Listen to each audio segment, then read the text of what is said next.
காளி. ஓம் நமச்சிவாய. உயிர் வித்து ஊன் விளைத்து கூற்று உண்ணும் வாழ்க்கை செயிர்வித்து சீலம் தின்று என்னை செயிரினை மாற்றி மறுமை புரிகிர் பின் காணலாம் கூற்றாம் குருகா இடம். ஓம் நமச்சிவாய. உயிர் என்னும் விதையை விதைத்து உடல் என்னும் பயிரை வளர்த்து யமனுக்கும் மண்ணுக்கும் விடுவதை போல இந்த யமனுக்கும் மண்ணுக்கும் விடுகின்றோம். அதுபோல் இந்த வாழ்வை நிலையானது என்று நம்பி நாம் தீமையை விதையாக விதைத்து நல்ல ஒழுக்கத்தையும் பண்பாடுகளையும் நீக்கி விடுகின்றோம். அதன் பலன் என்ன? வேறு அடுத்து நம்ம ஆன்மா இந்த உடம்பை விட்டு போன பின்பு தீய நரகத்தையும் தீய வழியையும் உண்டாக்கி மறுமை கிடைக்காது. நல்ல ஒழுக்கங்களையும் நல்ல விதைகளையும் விதைத்து நல்ல பயிர்களை உருவாக்கி ஈசனுக்கு நம்மை ஆன்மாவை அர்ப்பணிப்போம். ஓம் காளி. ஓம் நம சிவாய. சர்வேஸ்வராய.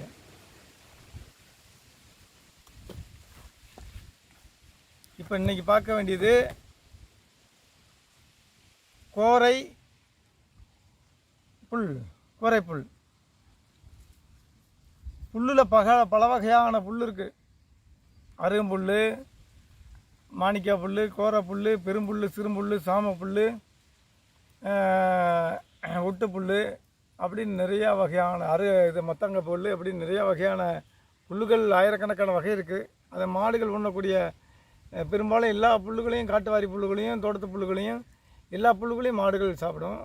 விலங்குகள், அந்த மான் சம்பந்தமான சைவ விலங்குகள் சாப்பிடக்கூடியது எல்லா புல் வகையும் சாப்பிடும். போதை புல் எல்லாமே சாப்பிடும். இப்போ நம்ம எல்லா பகுதியிலையும், காட்டு பகுதியிலையும், நம்ம தோட்டங்கள்லையும், வீட்டினுடைய இடங்களிலையும் மலிவாக வளர்ந்துருக்கக்கூடிய புல் கோரப்புல்.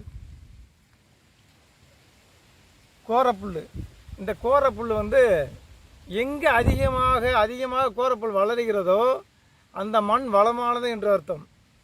கோரப்புல் நல்லா அதிகமாக நல்லா செழுமையாக வளர்ந்தா அந்த மண் ஆரோக்கியமானதாகவும் சக்தியுள்ளதாகவும் மிகுந்த ஒரு வலிமையுள்ளதாகவும் எல்லா சத்து நிறைந்த பயிர்களுக்கு விளைவிக்கக்கூடிய இடமாக இருக்கும். இது அறிகுறி.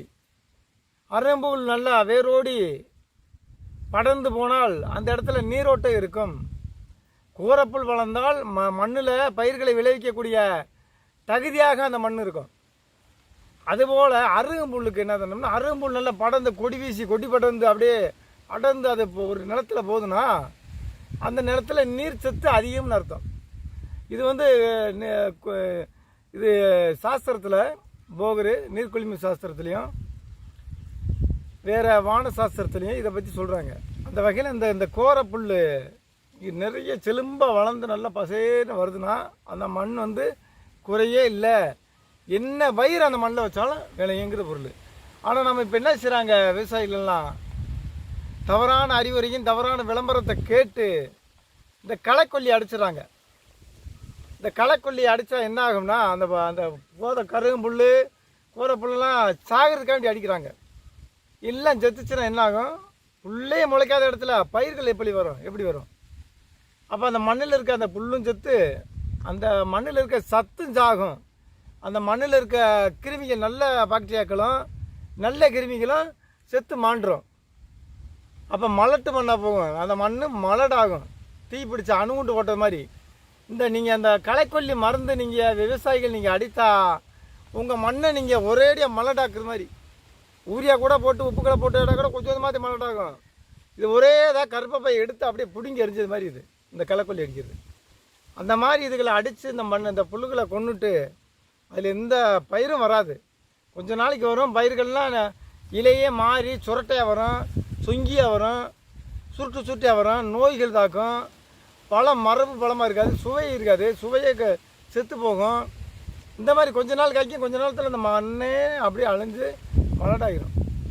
அந்த மாதிரி வேலைகளில் விவசாயிகள் நீக்கி அந்த களைக்கொல்லிகளை நீக்க வேண்டும். புல்கள் வந்துச்சுன்னா அதை வெட்டி மாடுகளுக்கு போடலாம். அந்த மாடுகளை மேய விட்டாலே களையை சுத்தம் பண்ணிடும். அப்போ மாடுகள் மேய அதனுடைய குழம்புடைய பாதங்கள் அந்த மண்ணில் பட்டு மண்ணுடைய கருவு அதிகமாகும், அது சாணம் விழுந்து அந்த உரமாகும், அந்த மண்ணுக்கு உரமும் கிடைக்கும்.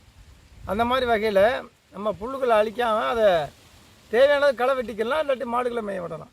களைக்கொல்லிகள் அழித்து மண்ணோட வளத்தை கெடுக்க வேண்டாம். அந்த வகையில் ஒரு வளமான புல்லாக இன்றைக்கி பார்க்க வேண்டியது நம்ம கோரப்புல். கோரப்புல் எல்லா இடத்துலையும் இருக்கும். இதுதான் கோரப்புல்.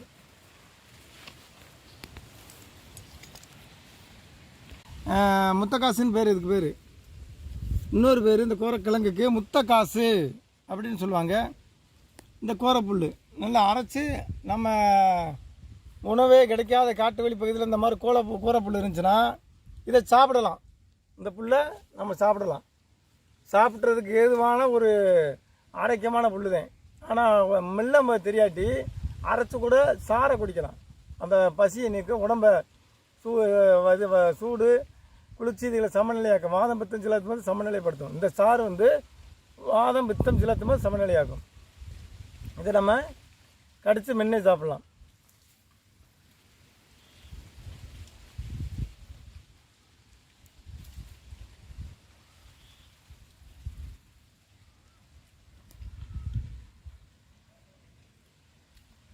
வாதம் பித்தம் சிலத்துமை இந்த புல் சமநிலையாக்கும். உணவு கிடைக்காத நிலையில் நல்லா சாப்பிடலாம். மாடுகளும் ஆடுகளும் சைவ உணவு நல்லா சாப்பிடும்.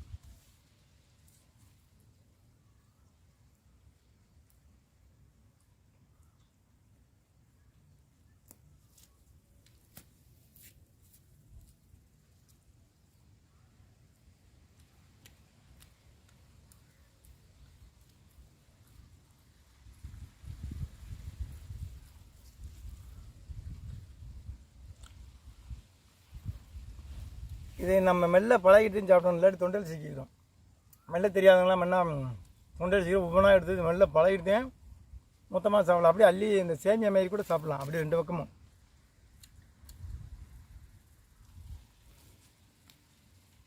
வாதம் பித்தம் சிலத்துமே சமன்வயம் செய்யக்கூடிய உடம்பை ஆரோக்கியப்படுத்திக்கிடமான புல். இந்த புல்லில் வந்து கிழங்கு இருக்கும், கோரக்கிழங்கு.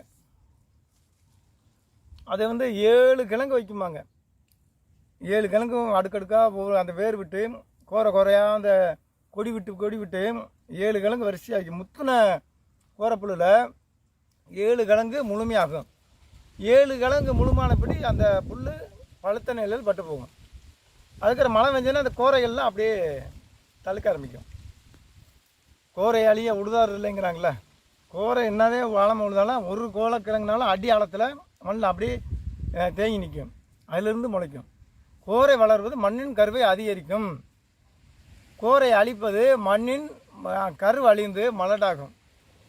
இது நம்ம முன்னோர்கள் அதனால தான் மாடுகளை விட்டு மேய விடுவாங்க. அது ஒவ்வொரு நல்லா மேய்ஞ்சி நல்லா இருக்கும். அந்த மாதிரிலாம் இருக்குது. இப்போ கோரக்கிழங்கு எப்படி இருக்குன்னு பார்ப்போம். இதில் கோரக்கிழங்கு இதுக்குள்ளே கொண்டு போவோம். கோரை புல் கிழங்கு இருக்கா என்னன்னு தெரியல.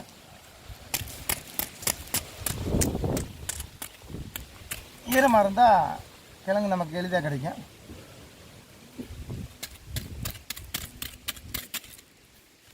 உருண்டையாக இருக்கும். முத்தக்காசுன்னு சொல்லுவாங்க. பெருங்கோரை சிறுங்கோரைன்னு 2 வகை இருக்குது.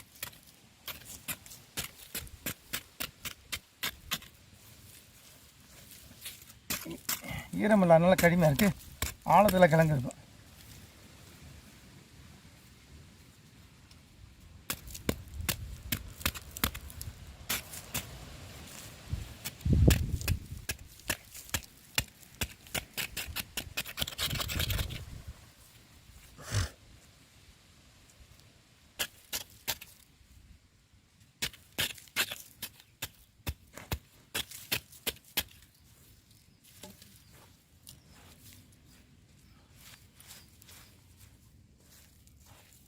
இப்போ கிழங்கு வைக்காமல் இருக்கும். வச்சாச்சுன்னா கிழங்கு இருக்காது, கரையன்னு இருக்கும்.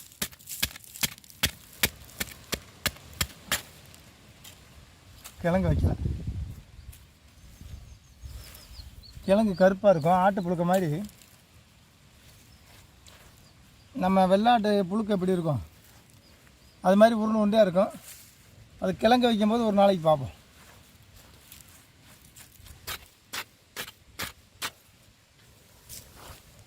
ஓரளவு 7 கிழங்கு இருக்கும்பாங்க. இப்போ வெயில் காலனால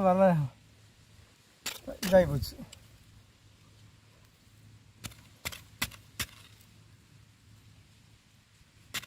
அடியில் வேறு இந்த கோரை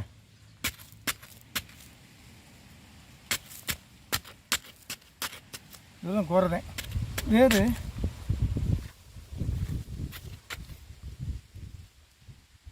இந்த கோரைக்கிழங்கு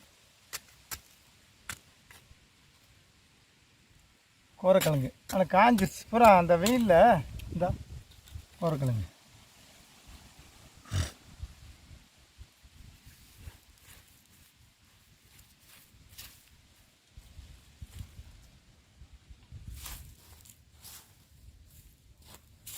காஞ்சிருச்சு. இந்த மழை காலத்தில் இது பூரா தழுக்கும். இந்தா கோரைக்கிழங்கு இது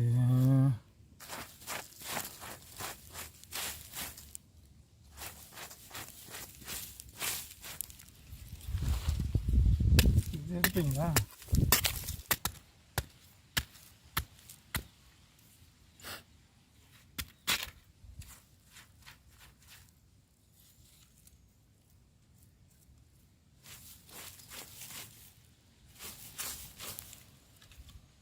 கோரைக்கிழங்கு முட்டைக்காசு இது காஞ்சி வச்சு. இது மழை காலம் வரும்போது இது என்ன செய்யணும், மண்ணுக்குள்ளே இப்படி இருந்து அப்படியே என்ன செய்யும், முளைக்கும். முளைச்சி மீண்டும் கோரையாகும். நல்லா கோரைப்பல் மாதிரி இருக்கா, கோரைப்பல் இருக்க மாதிரி இருக்கும். அதான் கோரைன்னு பேர். மேலும் நாராக அந்த நூல் வரையே இது கிழங்கு விட்டு போகும். அதனால் கோரைக்கிழங்குன்னு பேர். இது பல மருந்துகளுக்காகும். இது பல மருந்துகளுக்கு இந்த கோரை ஆகும். இது மாதிரி இந்த ஒரு கிழங்கு இங்கே ஒரு கிழங்கு இது மாதிரி 7 கிழங்கு விடும் வரிசை. அப்படி 7 கிழங்கு விட்ட பிறகு இப்படி வரிசையாக அந்த கோரை 7 கிழங்கு ஆழ வரைக்கும் இதே மாதிரி 7 கிழங்கு இத்தனடியாக அந்த அரடியாக போனால் எவ்வளோ போகும், கீழே ஒரு ஆள் மடத்துக்கு போயிடும். இதே வேண்டி நெடுக்கமாக வேறு இங்கே ஒரு கிழங்கு இங்கே ஒரு கிழங்கு இருந்திருக்கு, அதுக்கு பிடிங்கிருச்சு. இது ஒரு கிழங்கு கீழே ஒரு கிழங்கு இப்படி போய்கிட்டே இருக்குது. 7 கிழங்கு வச்ச பிறகு அது அதனுடைய வளர்ச்சி முழுமையாகும். அதுக்கப்புறம் இந்த கிழங்கு மழை வெஞ்சனே தடுக்க ஆரம்பிக்கும். இந்த கிழங்கும் மருந்துக்கு பயன்படும். இந்த இலையை நம்ம சாப்பிடலாம். இது நம்ம அப்படியே சாப்பிடக்கூடாது. நம்ம அந்த இலைகளை சும்மா வெளியில் எங்கேயாவது போகும்போது உணவு இல்லாத சூழ்நிலையில் நம்ம சாப்பிட்டுக்கலாம்.